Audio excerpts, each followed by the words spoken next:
ഇത് മാത്രം പ്രസ് ചെയ്യുമ്പോൾ ബീഡ്സ് പ്രസ് ചെയ്യണ പോലെയല്ല, കുറച്ച് ശക്തിയായിട്ട് തന്നെ ഇത് പ്രസ് ചെയ്യണം കേട്ടോ. ഓക്കെ, പയ്യെടുത്തു കണ്ടോ. ഇതിന്റെ ബാക്ക് വശം ഇങ്ങനെ വരും. സാധാരണ ഇതും ഈ പ്ലെയിൻ തന്നെ ഇതുപോലെ തന്നെയാണ് വരേണ്ടത്. അങ്ങനെ വരാതെ നമ്മളൊരു ഭംഗിക്ക് വേണ്ടിയിട്ടാണ് ഇത് ചെയ്തേക്കുന്നത്. ഓക്കെ, ഇപ്പൊ നമ്മളിത് പ്രസ് ചെയ്തു കണ്ടോ, പ്രസ്സായി. ഇത് എത്രയൊക്കെ നമ്മൾ വലിച്ചാലും ഇത് പൊട്ടിപ്പോരത്തില്ല. അത്രയും ക്വാളിറ്റിയിലാണ് നമുക്കിത് കിട്ടിയേക്കുന്നത്. നല്ലതായിട്ട് പ്രസ് ആയിട്ടുണ്ട്. ഓക്കെ, ഇനി അതുപോലെ തന്നെയാണ് ഇത് ചെയ്യുന്നതും.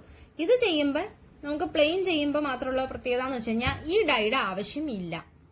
ഈ ഡൈയുടെ ആവശ്യം ഇല്ല.